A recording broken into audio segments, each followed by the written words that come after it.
am up next, and I am going to be talking about simple ways to write books. So I'm going to bust a bunch of myths. And for the record, my process is about nonfiction love letters to attract our perfect prospect. So I'm very specific in what I do. But if anybody's looking to write their first book, Matt, stick around because you're going to love this. I'm going to share my ideas on how you can quickly, easily write and publish a book. And Crystal will attest to this. We're working on one for her right now. So basically, it's publishing for dummies. I'm not allowed to use that because it offends people who are dummies. I'm sorry. Look, I mean, I never heard a Mac complain saying that you hurt my feelings. It's also trademarked, so you cannot say that. Look, I love those dummy books because it makes things so easy to help people. So, you can't give me any more Jewish guilt. I'm saving up for the holiday in a couple hours. So, I love it. All right. And Yvonne will be following after me. So if you have questions, you guys are all, this is not one of those formal presentations. Janine asked me this morning, or told me this morning, your choice. Oh, she's recording. She asked me this morning. So I said I would happily contribute. And I'm just going to show you something. If you haven't heard Janine and I talking about the 12-hour book, this is actually as fancy as I get when I plan a book. And yes, I know, Matt, there's technology. This is where mind maps and things come in. I had 30 minutes sitting in a restaurant waiting for somebody, and Janine dared me to write a book while I waited. So this little page here that you see became what we call the 12-hour book. And I want to show you a couple things because I think a lot of people overcomplicate it, and I want to make it as simple as possible because I believe that the first step to becoming profitably published is, of course, that you become published. Now, for the record, we have, I think tomorrow or Sunday, I'm doing a full workshop on this. But today I want to share as much as I can. And I genuinely, I'm not saying, hey, let's work together. I really, truly want to help people. So my goal today is to answer as many questions and to give you as much information as I can to get you on the path for publishing. So I'm going to throw out a couple things that might shock your senses. The first thing I want to say, and Nancy, I think this will resonate with you. If somebody has done a proper, so again, my books are nonfiction, and specifically they're used by businesses to get clients. So one of the things I love to do is take a properly formatted, a well SEO'd website and turn that into a book. And believe it or not, and Nancy, I'm going to guess you do 99% of the work. Once that website is up and running and beautiful, it ideally should answer some questions like, here's who I am, here's why we work together, here's what I do for you.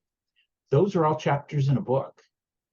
So think about every page on the website as a chapter in the book. And when I saw that one day, I was like, oh my God, the world just opened up. Because, and yes, I recognize that somebody is going to say, well, it's just a website, isn't it? Well, the thing is, what I do, and I want you all to take as many little tidbits as you can, is, that's not going to work. Okay, so you have to, most of my books, by the way, sorry, Nancy, they get whatever color they want as long as it's black. And for anyone who wants to know why, Jeff's colorblind, and Amazon is a pain in the butt to work with their color palette. So I figured out which color of black works well on Amazon, and here it is. So everything Jeff does is about keeping life simple. So I'm going to tell you things that might offend you because they're so stupidly simple, but keep it simple. The other thing is every single one of my books gets delivered to a prospect in a gold shiny foil envelope. And the reason for that is very, very simple. By the way, this is one of my few non-black covers, but guess what's on the back? But every single one of my clients, these are handed to them in these gold foil envelopes because it looks and feels like somebody's receiving a gift. So this is a business card on steroids. And for the record, I'm just going to say this, most nonfiction writers write the wrong book first.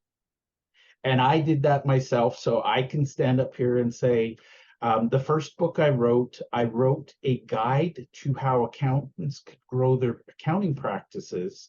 And I taught everything I know, everything. And so the book was that thick and people had to think about it. And yes, I copied that from Ford. You can have any color you want as long as it's black. But my first book was that thick and it had everything I knew on the subject. And oddly, the people who read it were my peers, my colleagues, and they critiqued the heck out of it because they were like, oh, you missed this, or, oh, the technology changed. And it was mad. I was naive enough to write a technology guide in 2012. Every time I blinked, the thing was outdated. And I'm not kidding. People would come back 3 years later and go, you recommended this software to me. And I'd be like, what year was the book dated? And they go, well, that doesn't matter. I read the book yesterday. So that was my big aha. But the first book every nonfiction author should write, in my humble opinion, if you're starting a business, is a book, literally, here's how to work with me 101. So that's what I do. Every book, my first book for all my authors, and Crystal and I are working on one, it answers exactly 3 questions, no more. The first question is do I have this problem? Question 2 is, do I want to solve it? And question 3, is Crystal my expert to solve it for me? So it's very, very, very basic, very simple. But Nancy, you can correct me if I'm wrong. Isn't that the point of most websites? Well, absolutely. And also I'm thinking today, problem solution, which brings up another problem, which brings up another solution, which brings up another problem and solution. And which brings up another book, right? But you start with the first problem. Yeah. So my whole approach is one book, one problem, one solution, one audience. Keep it really simple. And Janine coaxed this out of me. I consider my books to be a love letter to my perfect prospect. So somebody's going to read it and they're either going to say, oh my God, I love this guy, I want to work with him, or they're going to read it and go, what a clown, I don't want anything to do with him. Either way, I'm okay. It's just they're not going to waste my time on a call. So the only thing I add is there's a few elements like what's the next step in our relationship? Here's what working with me looks like. Obviously, there's the about the author page. But my books are very, very specific. And I actually literally have one client, we printed 12 copies. They handed it out. They picked up 12 brand new perfect clients. And they said, Jeff, take it off Amazon. We don't want it. We'll republish when we're ready for the next round. So I share that because I'm not for everyone and I'm really clear who I am for. I love local business. I love local experts and I love helping them. I don't need to help the giant conglomerates. They'll be okay without me. Google doesn't need Jeff's advice, but ABC Accounting needs my advice. Crystal is, going to heal Maui single-handedly. Her and I are going to work together. And we're going to have fun doing it, by the way. That's my other criteria. If you don't like fun, don't work with me because I am the opposite of serious. And that's on purpose. I don't want to come to work and work. I want to enjoy what I do and I want to have some fun. So first practical tip today, if you've got a website, think about the structure of that website and it's converting because that's the key. And Nancy's your expert there. Don't talk to Jeff. I don't know a thing about SEO. I don't care. But what I do know is if you've put the heart and soul into a good, well-crafted website, your little menu items at the top, those are the chapters of your book. And put the about me at the very, very back. But that's as complicated as writing a book should be. And that's the thing. I know people that spend months, and Nancy, I'm just going to say your websites are works of art. They're not websites. They're creations. But if you've spent that time creating that beautiful website, turn it into a book. Because I'm guessing you've got copyright on your own website, so you shouldn't have a problem with it. But I literally did that. This book, I'm going to turn off my background because I want to show you this book and it won't do it justice. Okay, so nobody tell Janine I did this. This is one of my favorite books. I wrote this for a friend of mine. His name is Sammy, and he's a Holocaust survivor, and he wanted speaking gigs. So literally, and by the way, this book is less than 100 pages long. Nancy, you can critique my design later, but I have a formula. Again, Henry Ford, this is the Model T. We have title, we have a picture that means something to the author. We have a subtitle that tells who should read the book. And then I always put the picture of the author and the author's name. So I have 5 elements. I keep life really, really simple. But literally, we wrote this book for high school educators who are looking for diversity people to interview and have speak at their schools. And so this is Sammy's greeting card. And Sammy was shocked how easy it was because I literally took his website, turned it into a book. We self-published it on Amazon. And now I'm running around the world handing these books to educators. So Sammy's goal is to share, he's 83. He wants to make sure his message gets out there. Hi, Rich. The whole point is let's get it done quickly because he's 83. He came to me and he said, no rush, Jeff, no pressure. And I'm like, you're 83. I'm going to rush this just because. But the beautiful thing about the book, it's not perfect. Rich and I, we published one. We actually had a misspelling on the cover. Limited edition. Anybody wants one? Rich has, I think, a couple in his house. But the secret is, for me anyways, I do momentum-based publishing because a lot of people get in their own way and they get into this perfectionism. I push it out there quickly so that you learn, oh my God, it's not the end of the world if I have a typo. And by the way, Rich, actually, I think his exact words were, oh my God, Mayday. What was the third one? And I was like, Rich, you'll be okay. SOS. Yes. I just figured that would get your attention. Yes. So that's my number one thing is if you have a website, you have a book. And the goal of that book, so again, one book, one problem, one audience, one solution. So if you're looking to become, as an author, you want to be recognized and you want to get speaking gigs, you're going to write one book specifically for your speaking gig. And Janine teaches the whole media kit thing. That is exactly part of what you put in the book. So think about the book as just a gathering place of all of your authority, your credibility. Sammy's book, we listed, we have links to him in the media. We have awards that he's won. We have pictures of him with people. The first book, in my humble opinion, should sell you to your perfect prospects. So that's my number one cheat. So Matt, you and I are going to work on getting you from bookless to fully booked. Because the reality is, I guarantee you, my friend, you're what do you call it? The 60-second tech tip? Yeah, well, basically the 1 minute, where's my pocket protector? And I should be wearing it right now, but I'm not. So fun fact, that's tip number 2. If you have social media, whatever your social media is, you can bring all that together and you can turn those into books. So, and yes, Yvonne just said that way back when there was a wonderful human being. This was when blogs were first coming out.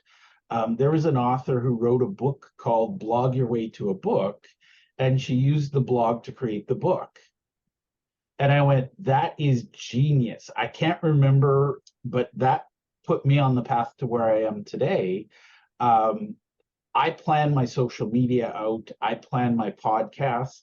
We're going to talk about podcasts next.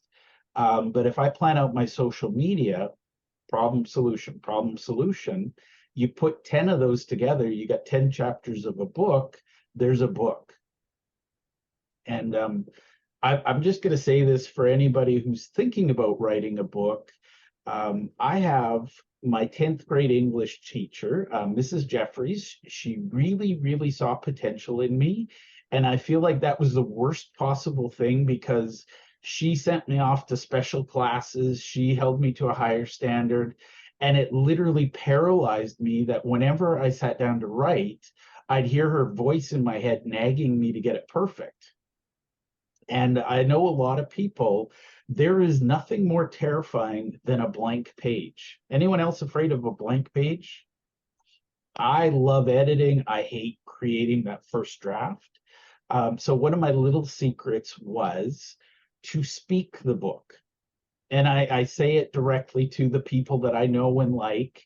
And basically what I found was that the language that I use is more natural, it's more personal, I'm more empathetic, and I'm more passionate about it. Yes, I have ums and ahs and I have all these imperfections. But what I do is I transcribe everything I do, even my podcast, even my social media posts. And with a little bit of tweaking and editing, you can turn that transcription into a book. And fun fact for anybody who's curious, an hour-long talk is the perfect length for a 100-page book. The average person speaks enough. And there's Rich's book, Crystal's book. That was Rich? exactly the process. Yeah. Can I just add to what you're saying right now? Please. So, Jeff sat and interviewed me for the hour, and it wasn't even an interview, it was a conversation. And then what I got back in Word document, editable Word document, was a book. And like everything we talked about, all organized in chapters, like with a table of contents and everything. And I didn't have to start from a blank page. So he spoke back what we talked about. And then all I had to do was just put it in my voice. And that was the fun part. And that just took me off into some unexpected directions, if you would agree with me, Jeff. Apps. That is an understatement. And I had a blast. I had a blast doing this. It was when did we meet? April? It was April, about mid-April, yes. So April was when we first met, and here it is in the middle of September, and I'm sitting here with a finished product. So I'm here proof positive that this is an amazing process, that even if you don't think I never ever considered writing a book. It never was even on my radar. And by the way, and I'm on to the second book. we've got 6 in the works, don't we, Rich? You know what? You're keeping track of that. I have no idea. I actually keep a list of books to write. Matt, do not let me forget, the title of your book is Tasty Tech Tidbits. With the hieroglyphics or not? Yes, with them. You are, yeah. We may throw in working with the Hebrew Hadi or something, but that's another conversation. Crystal. You guys and your wittiness, it's cracked me up for 2 days. Since you shared that we're doing a book together, wanted to just kind of share a little bit of my experience, if that's okay. Yeah. You know, a couple in another breakout group, you know, talked about getting to the second book and all these things. I remember when we first met and you're like, the first book, it should be, you know, you told me the story, one ring, one woman. And I like sat there and I was like, oh, snap. My first book is like 50 rings, 50 different women. Like, wow. Okay. And then you started this concept of that's another book. That is another book. That is another book.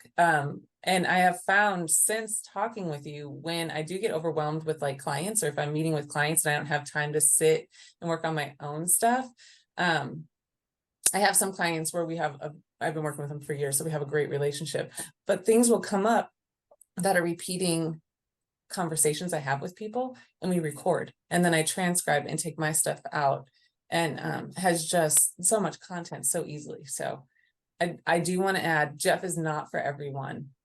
If you do not want to have fun and like refill this man's cup on a daily basis, please do not work with him. He is a gem. He is a jewel, and just naturally lights everybody's candle and is freaking amazing. So thank you, Jeff, for being you. I appreciate you. I appreciate you, Crystal. And I'm going to give some context to the one ring, one woman, because I don't know if everybody's heard it. But the surest recipe, I have all respect in the world for all cultures, all religions. I'm deeply confused by the concept of polygamy and bigamy, because I can't imagine trying to make a relationship work in those settings. But I joke that, you know, a lot of people try to write that book that appeals to everybody. I actually had one person who wanted to write a book for men or women ages infant to 99, and that's a great way to confuse yourself and your audience. And so the context is the day I came to propose to my wife, who I met by networking, by the way. When I came to propose to her, I had one ring in my pocket and I had one proposal in mind. And that's when you write your first book, it should be that specific. Who's the audience I want to serve? Because if you can pick that audience, and by the way, Nancy working with nonfiction authors is very specific. I look at people who design websites for anybody that moves, and I think, oh my God, that's exhausting, because you're always being pulled. You know, it's like being chewed apart by a bunch of rabid wild dogs. So pick that one audience and fall in love with them. Find everything you can to serve them and put your whole heart out there. So, and yes, Crystal, I love that, because a lot of people are like, well, do you want to work with me? No. It just, I like to work with fun people. Rich cracks me up. We do not take life seriously together. Crystal and I have had some amazing conversations. That's just how I roll. I don't work for a living, I play. And that's just the way life should be. I could work. And by the way, I used to wear suits, and unfortunately, suits attracted the wrong kind of people to me. So now I wear Hawaiian shirts, and the kind of people who don't like Hawaiian shirts, they're not my people. Well, all I can say, Jeff, is it didn't suit you well. Yoda, do or do not. There is no try. He wasn't vested in his career. Okay, I'll pause for the puns. But that's the way it should be, is your book should, you know, Rich and I, we talked about how much of his personality to put in his first book. And I would have no other option other than all in. I love that shirt. My people are smartasses and they're funny, and we enjoy what we're doing. And by the way, I once had a bunch of suits, I donated them, and I've had nothing but fun ever since. So whatever it takes to find your people, do it. All right. Basically, now, Jeff, you were actually a suitor then. it was unsuitable for me. Exactly. At least you weren't slacking off. I live in a state of aloha all the time, so there we go. So then you must get laid. Sorry. That's another conversation. Yvonne, I love it. Yes, Doreen. And by the way, this is a conversation. You guys don't need to raise your hands. I'm not that guy.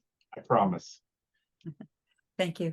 The question I have is around podcasts. You said you were going to talk about that a little bit, so I didn't know whether to ask it now or after you talk about podcasts.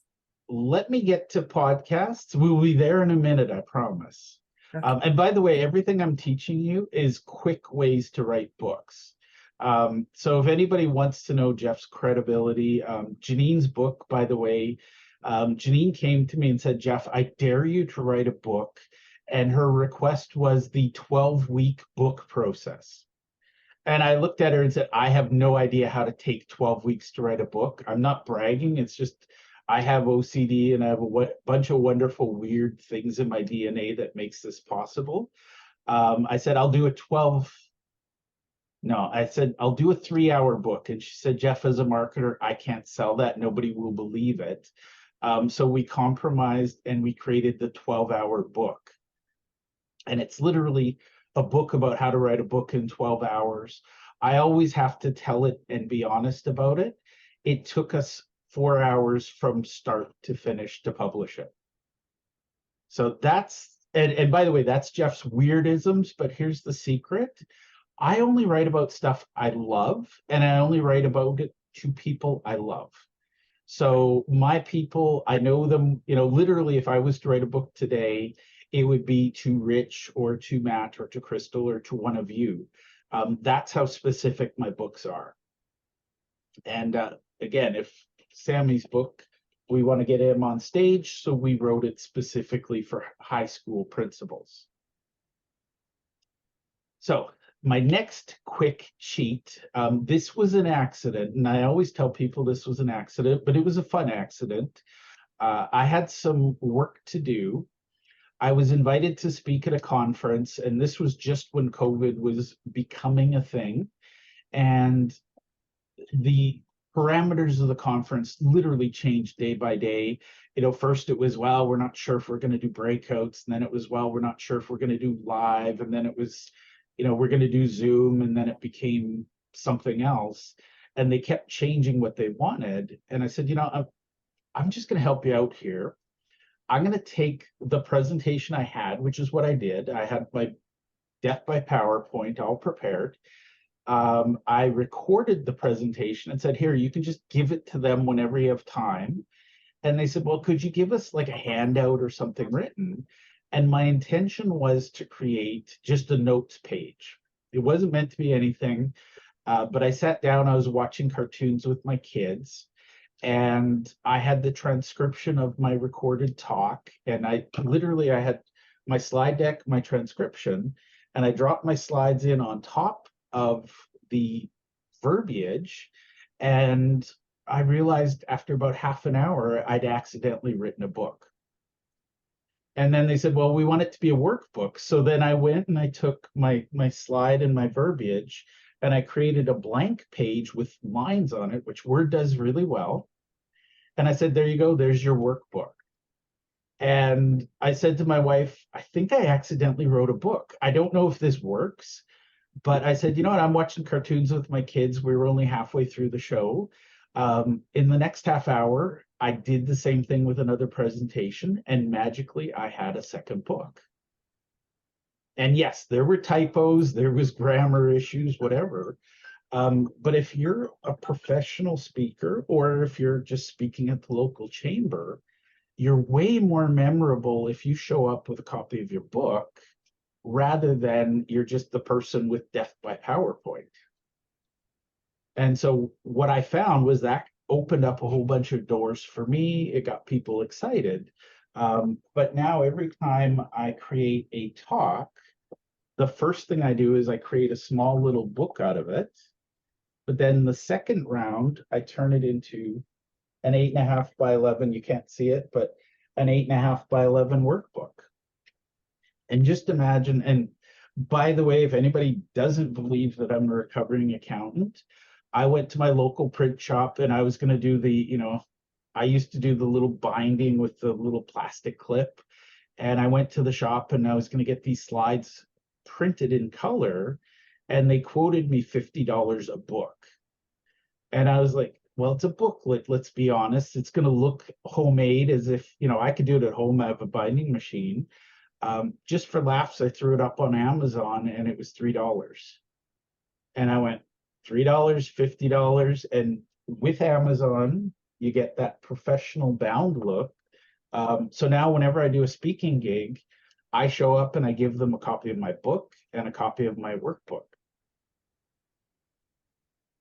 And that way nobody's taking notes, and nobody, I found people were taking pictures of my slides, and they're like, could you move so we can take a picture of your slide?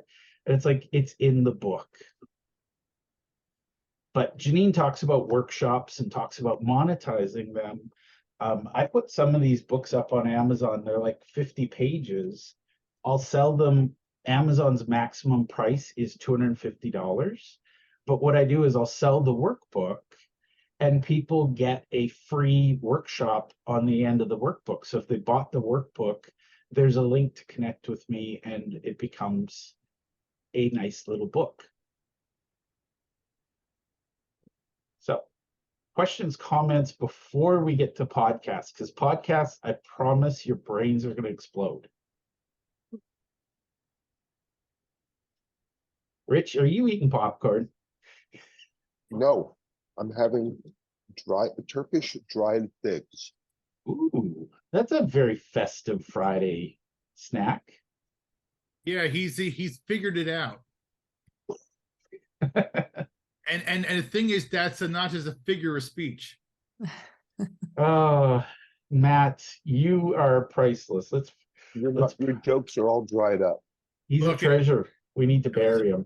At least like my binary bunny, I'm hopping to it. All right, Nancy, sorry, we'll let the grown-ups have a question. Well, no, I have a question. So now I am so intrigued with your creating, and it makes so much sense, a book and a workbook before you speak. How much time do you, clearly you're doing this instantly, but how much lead time do you have when you know you're speaking somewhere? I've done it, just ask Janine. We did it with 6 days lead time. From the first conversation to published, it was 48 hours. And then, believe it or not, it took Amazon longer to deliver the book than it took Janine and I to write it. So, but in terms of somebody invites you to speak, I'm getting a sense of, so if somebody invited me to speak, how much time? I'm thinking, well, if they asked me a month out, could I do this? If they asked me 2 weeks out, I don't know. Yeah. A week is stressful. Let me tell you that. 2 weeks is doable with practice. A month, I don't know what I could imagine and accomplish in a month, but it would be really wonderful. And here's the secret. So I'm going to give this gift to all of you. I don't want you to think that only Jeff can do this. We all have signature things we talk about. Doreen talks about communication. Crystal talks about healing and dolphin energy and inner child. Rich talks about branding. I'm going to guess Matt talks about dad jokes, binary bunnies, and tech. So I have my presentations are always done in advance. I don't agree to speak on something I don't know about. So I have my 80% complete. And then for every audience, I customize 20%. So then all I have to do, my books are like little puzzle pieces. I throw out the pieces I don't need, put in the new pieces. It's more about republishing than about starting from scratch. But from your first one, I'd say give yourself 2-3 weeks. And by the way, here's a fun little thing.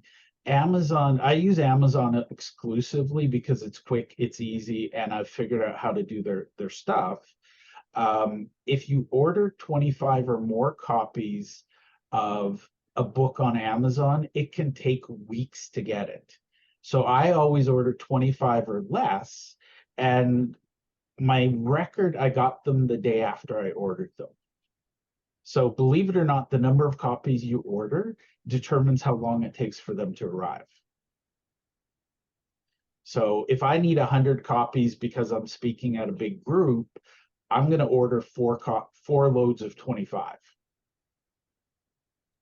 And by the way, I love on demand. I once worked with a publisher and they told me, okay, great, we'll do all of this work for you. You just need to order 2,000 copies.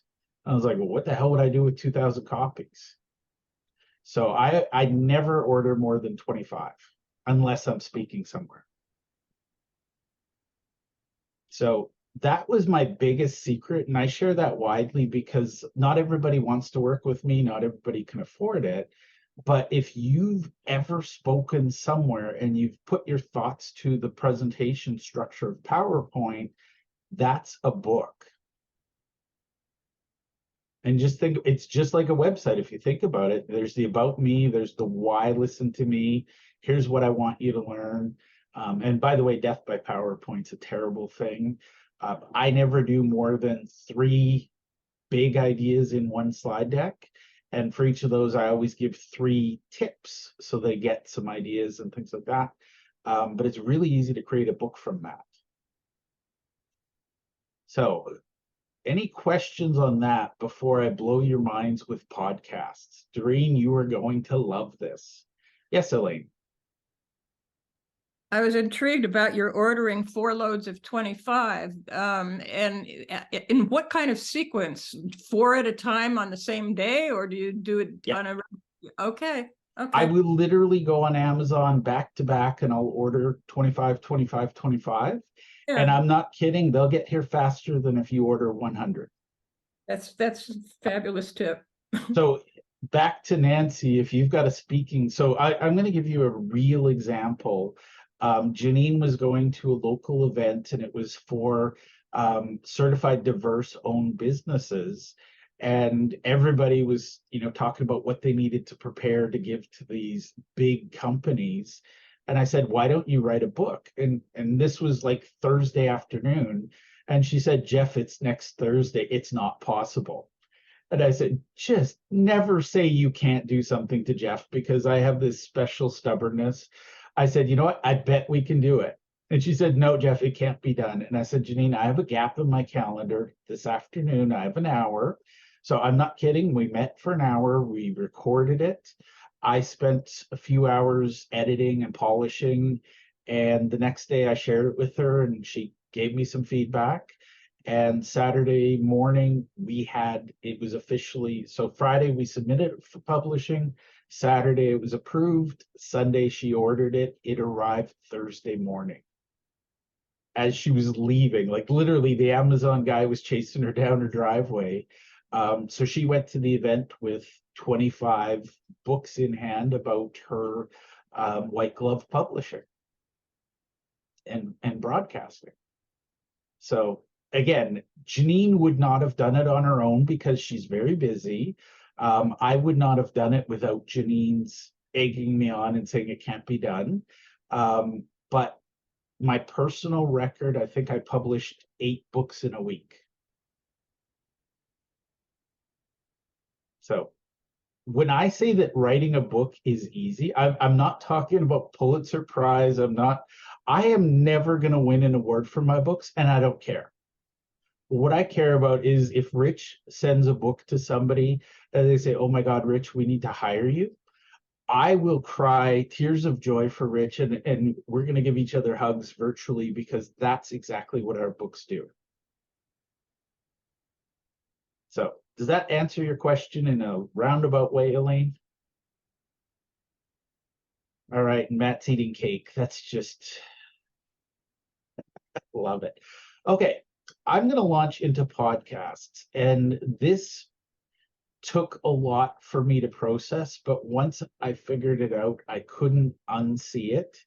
And here's my personal aha moment.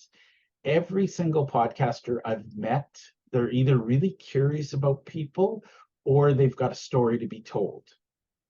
And by the way, if you're an author and you don't have a podcast, we need to talk, because that's one of the requirements. Rich doesn't know it yet, but he's going to launch one. Crystal is going to launch one. Podcasting is the way to grow your business. Would you agree, Doreen? I know you have one. And by the way, Matt, you need one too. But you've also got Janine, so maybe you don't need the podcast. In my humble opinion, a podcast is one of the fastest ways to get you out there. It's a good way to grow. But the secret pain of most podcasters is guests who don't share.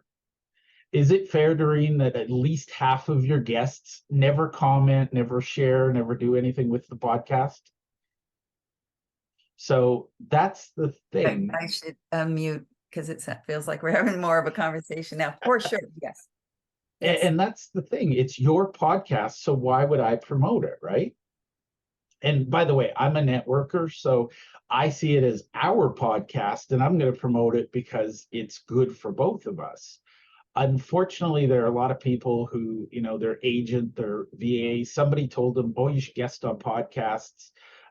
They didn't stop and tell them how to be a good guest. And a good guest, for the record, shares it and says, hey, thank you, you know, expresses a little gratitude. It's not a one and done and see you later. It's, hey, Doreen. And by the way, I owe Doreen a bunch of emails because she had me on her podcasts. I feel like it was this week, but I'm in a blur because Janine's been working me like a rented donkey. I love Janine. We had a lot to do and we're having a lot of fun. Lynette, don't repeat that. But this is a big event and we wanted it to be special. But after the event, one of the things I do with my podcast, and when I'm a guest on a podcast, I introduce my guest or my host to other people in my network. Hey, Jeff. So, yes. Let me throw out an interjection here, because I was listening to what you were saying there. And one of the things I do is that, does anybody here know Russ Johns? He does the Pirate podcast. No. Well, he was the first one to ever interview me for podcast. And so when you book a Calendly with me, one of the things I want you to do is to watch the first interview of me and Russ. So I make sure that in my Calendly, it's automated where that person is always featured, you know, and you can sit there and check out their content. So love it. And by the way, thank you, Matt. Most podcasters don't think of it this way.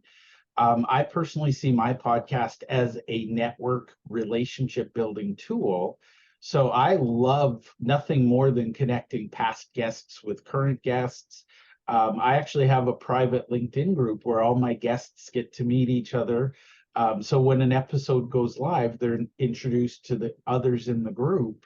But it's a great way to build community. And by the way, if you're looking to promote a book or you're looking to launch your new website, new business, community is a great thing. So here's my revolutionary idea with a podcast. The first book every podcast should have is why you should be a guest on my podcast. I'm actually literally working on that on my podcast. I reached 100 episodes and I went, why don't I have this book? Because guess what? People ask me the same questions over and over and over again. So I now have in my book a frequently asked questions. You know, you want to be a guest on the podcast. And by the way, if they don't read the book, we probably weren't meant to have a conversation. And I'm not going to exclude somebody for that, but going forward, if you're not at least going to read the frequently asked questions, don't ask me a question that's in the book. And by the way, if you have the book, you can politely answer and say, hey, go look at page 33. The answer is there. So the first book any podcast, in my opinion, should have is what's the goals of the podcast, who's a good guest, who's the audience, and what are you looking to accomplish with it?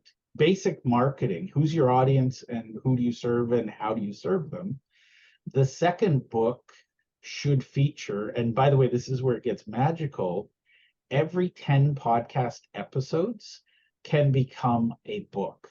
So I see the podcast not just as a podcast, but as a series of books. And 10 is just absolutely arbitrary. That's just how Jeff's brain works. But a good book should have 10 chapters. So chapter 1 is guest 1, chapter 2 is guest 2. Again, the magic of transcription. I'm working on several book series at this moment I have one, we're calling it 30 pieces of advice from 10 experts or something. That's the working title, obviously. We're gonna wordsmith it and refine it. But every 10 podcast episodes, you can feature your podcast guests in a collaborative book. And again, it's a book series. So back to, we had this conversation earlier, you don't have to create 500 different websites because you can have, Doreen finding your voice, wisdom from the podcast. And I'm going to credit, I think it was John Lee Dumas or Tim Ferriss. Both of them did that. And I went, oh my God, why doesn't the average person do it? But they compiled it in one big book. And I think Tim Ferriss, he called it Tools of Titans. And it's like a really heavy read. I break it down into 10. And here's the magic of it. I put my podcast guests on the cover. So every podcast guest, and it's a pay to play. I don't do this for free, but for my paid clients, they get a contributing author status. Their pictures on the cover. Anybody want to guess the odds that they're going to share that with their community? So that solves the number one problem of a podcast, is that people don't share. All right, Crystal, you have comment or question? I just had a comment, random. I recently was introduced to Doreen Cannon's work. And as a person who talks with people on a daily basis, I was blown away by how much I enjoyed the books where each chapter was like a different client. She was a hypnotherapist. Yes. Some of her other ones, like the 3 Waves of Volunteers, each chapter was a different person's experience. And I loved it because I was listening to it on Audible. So I had a whole book of it. So, just thinking about being able to use this with a podcast, you can put stories or podcasts that have similar messages together in different books. And this just sounds like genius. Thank you so much for sharing. I am inherently lazy. This shocks people, but I'm inherently lazy. I'll work 80 hours to avoid an hour of work. I'm not kidding. Sorry, I'll play 80 hours to avoid an hour of work. I never do anything that I can't repurpose, reuse. And that's the beautiful thing, is we're all, in the authorship space. We all like to create. Why not have a book? And by the way, after a while, I think last year I published 50 books. I've lost track. And yeah, I saw it just popped up. If you've done podcasts, the worst sin you can commit is not connecting with your podcast guests, reaching out to them to say, and by the way, I think Janine did the 99 Authors Project. If you have a podcast, having a book about the podcast is an amazing way to monetize your podcast. Because your guests will pay, and by the way, I do it in I have increments, but for $250, somebody can be part of a smaller compilation book. For $500, they can get a chapter in a book. For $10,000, they can get their own book. And by the way, the exact same, Rich and I, we recorded a podcast together. I can turn that into a chapter in a book. I can turn it into, 10 tips from Rich. I can do it as a list, or I can write an entire book out of it. Yes, Doreen. Yes, I'm unmuted. Yes, I actually do charge $99 for the podcast, and somebody has recently. Sometimes they say, "Oh, I don't have the funds yet," or "get back to you," or but recently somebody said, "I don't have it in front of me. So what do I get for the $99? I mean, I do have it listed. You get your own webpage, you get links to all social media, you get a transcript, you get all the promo materials. I mean, you get a lot. Plus, you get visibility on the third most downloaded podcast in the world. So Anything else you want? But Would you like cream and anything sugar else with you that? want. So what you just talked about, I'd be really excited about how you, because I think that would be good, is like, so what's in it for me is the whole idea by being on your podcast, Doreen. I mean, other than what I just said. So I'm real curious about when you write that, what you're gonna, what you have to say about that. And the second thing is about what actually Holly just mentioned, or was it Crystal just mentioned it, that I do see categories of people who have told stories. And it probably would be better for me to do the categories as opposed to every 10, but one is definitely choked by, I already have the title, choked by the corporation.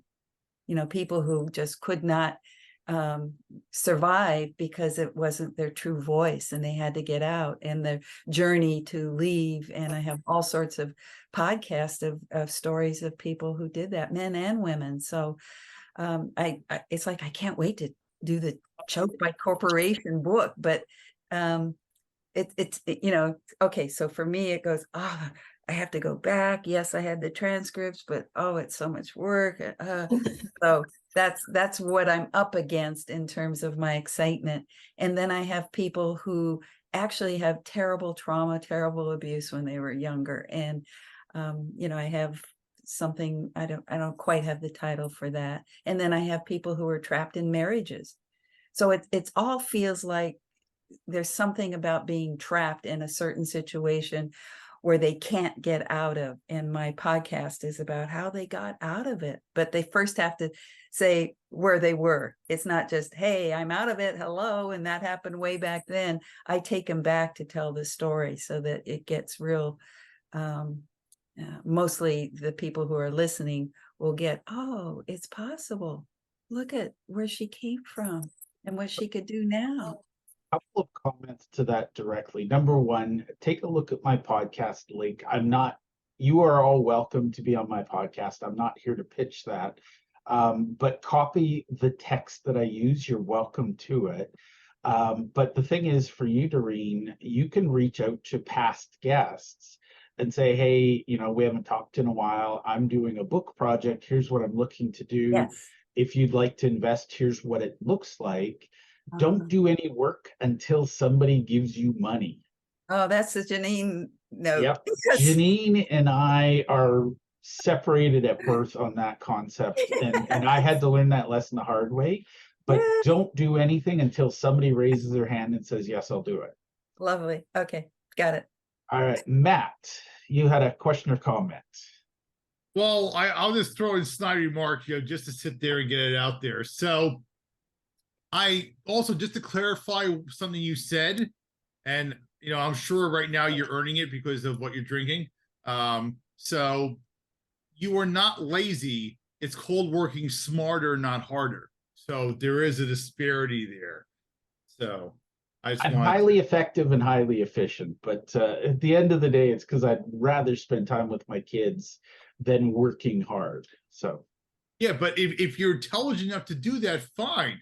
Not everybody in this world has the luxury or the privilege of being able to work smarter, and they're forced to work harder. So there is a disparity there, unfortunately. The other thing I'll say also is that on the podcast, you want to have ebb and flow.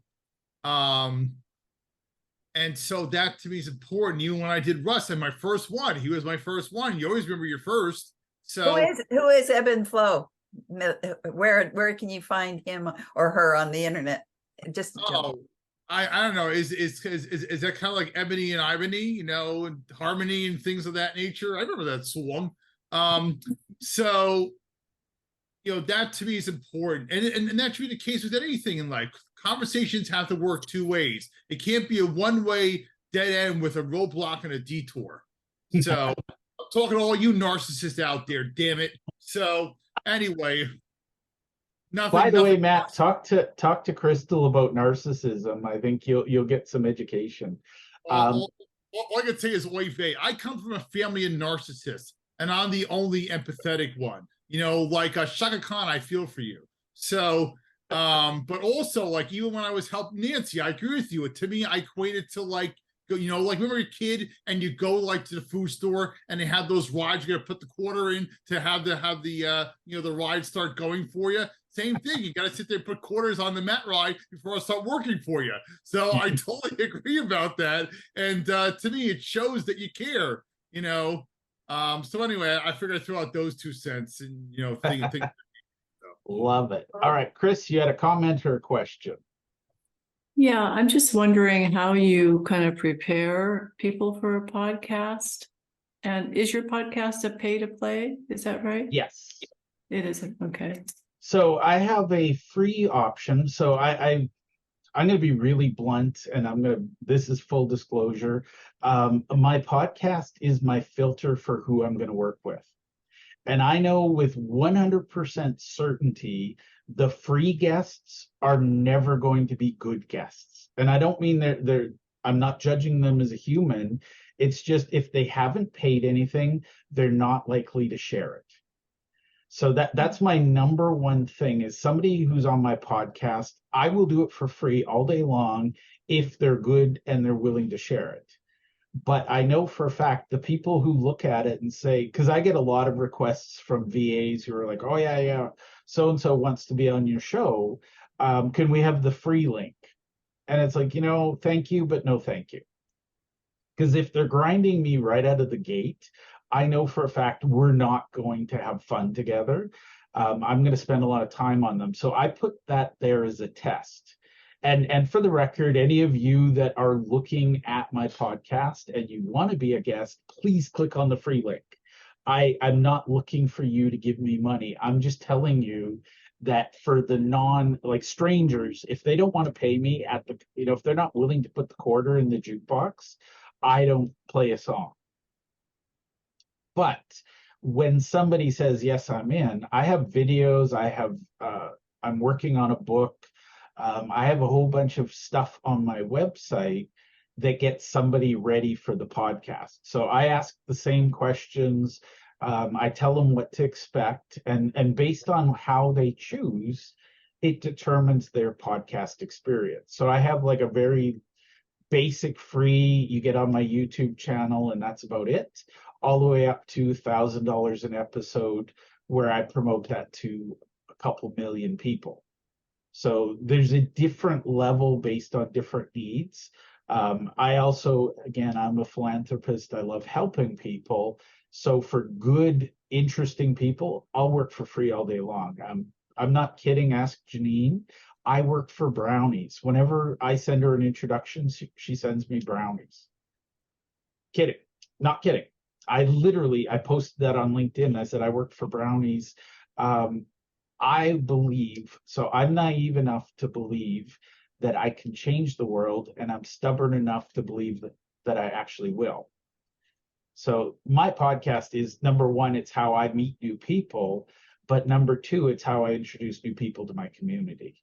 Does that answer your question, Chris? Yeah. I mean, how much airtime would someone get on your podcast? Is that like 30 minutes or 45 or? I don't care. I'm going to be really honest. If the conversation, like Rich and I, good God, it would be hours. I think I have the longest one I've ever done. For the record, I don't publish anything more than about 45 minutes.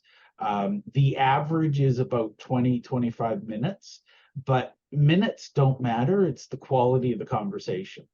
So for the record, if somebody isn't a good conversationalist, I'll wrap it up after about 10 minutes. I'll thank them for their time. I refund their money and I send them back to the universe. I don't want a bad interview on my channel. So I actually had one, I swear to God, I couldn't decide if I'd rather watch paint dry or watch the grass grow on my front lawn. This person they were bored to death by their story. And I was like, if you're bored, I'm bored. So I like fun, interesting people. I've had a couple people show up in suits and ties, and I can tell you they're not my guests because my audience doesn't want to hear some prepackaged, boring corporate story.